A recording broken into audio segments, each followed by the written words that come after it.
Okay, so it's the post-Mania tradition, which sounds horrible. We've had some releases. So we'll go first with main roster and then the NXT slash Evolve group. So Katana Chance, Caden Carter, Shayna Baszler, Dakota Kai, and Braun Strowman. I know Braun has been dealing with injuries and all that. I mean, I think he was brought back in not that long ago for kind of like a short run. His work with Jacob Fatu was very well received, as well as work with Bronson Reed. I mean, that was some sick stuff. I think he like tear his groin in the beginning of that like monsters fall anywhere match where he dove off the top rope. With Dakota Kai, she had injury issues. Then she was released and then brought back around the time of Damage Control. Again, had some injury issues. Never really seemed to get out of the blocks. She almost kind of had like the Tegan Knox sort of effect. Still sad that while they had the two of them, we didn't get them together as a tag team. So she'll do well in the Indies, no problem there. Braun, if he wants to do some more work, he can. I think he made a decent amount of money. So he might be set for here on out. Shayna Baszler, her NXT run was incredible, but they never really seemed to capitalize on that on the main roster. So now that means from pure Fusion Collective, you only have Zoe Stark left. Caden Carter and Katana Chance. I don't know what it is with the women's tag division, but if you're pretty much a tag team wrestler or a former champion, or your focus is a tag team, you just kind of get let go. They had some solid matches. They'll work well in almost any division that they go to. I think those four women can make a real nice impact almost anywhere. It will be kind of weird if they were to show up into TNA with TNA have the NXT a thing working with them. On the NXT side of things, so Gallus is gone. No more Joe Coffey, Mark Coffey, or Wolfgang. Which, I mean, they were brought in for a little bit for NXT, then I think they got written out because of visa issues. They're doing some stuff in Evolve. I think this is one of those weird things where there's just so much talent that exists in the WWE multiverse. Now they've access to some TNA talent, the AAA talent. They've got Evolve as a feeder system. They have LFG, NXT. There's just so much talent. I mean, people were talking about how we didn't get a lot of people on WrestleMania. There's no way to get everyone on. And it's, hopefully now with Gallus being back, that can help out the UK wrestling team a decent amount. Riley Osborne, another UK wrestler. His JSU stuff was good, and then he kind of really didn't do a whole lot. He then spent some time in Evolve, which is where he did some Evolve stuff and some TNA stuff. Hadn't really been on NXT that much post Chase U. So hopefully he ends up doing pretty well. Javier Bernal. He was big body Javi. He did a little bit of work. Then he was out for a little over a year. Did most of his stuff on NXT Level Up. Did a little bit of work in Evolve. And, he had a decent gimmick with Big Body Javi. He was very much a braggadocious guy who got the crap beat out of him. But I think the injuries and just where he ended up being on the card with all the additional talent, these are TKO decisions. Eddie Thorpe. I was digging his heel work. I loved his NXT Underground stuff. His stuff with Trick Williams was also solid. Ironically, he is currently promoted in the 25-person Battle Royal to decide the number one contender for Obafemi. His face stuff, he had some good moments to it in his NXT run, like his strap match stuff. Once he turned heel, I think he really had some legs to him.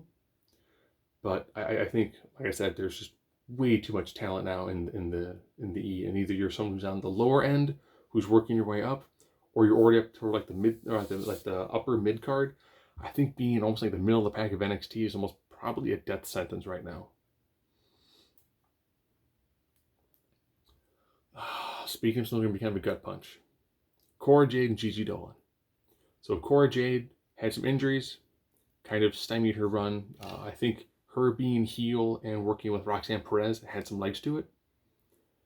But I think when you look at the 3 women that NXT picked up recently, in Jordan Grace, Julia Seti-Vakir, very much like the men's division, if you're not a hot up and comer, or if you're not somebody who's already well established, those people in the middle. She's some great work in TNA, solid work in NXT.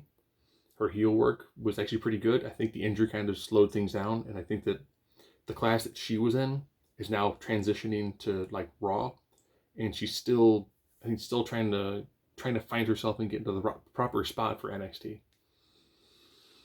So hopefully she does better if she chooses to go. Gigi Dolan. Remember I talked about a few part of like the tag division? Just us having that solid little short run with Tatum and Shotzi.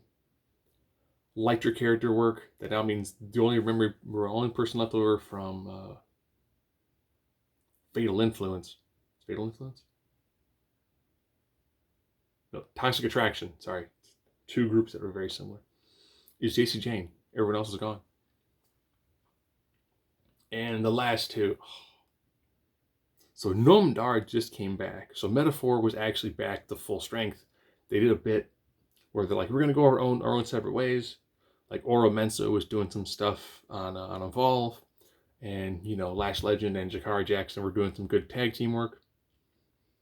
They're both gone. So now Meta-4 is Meta-2.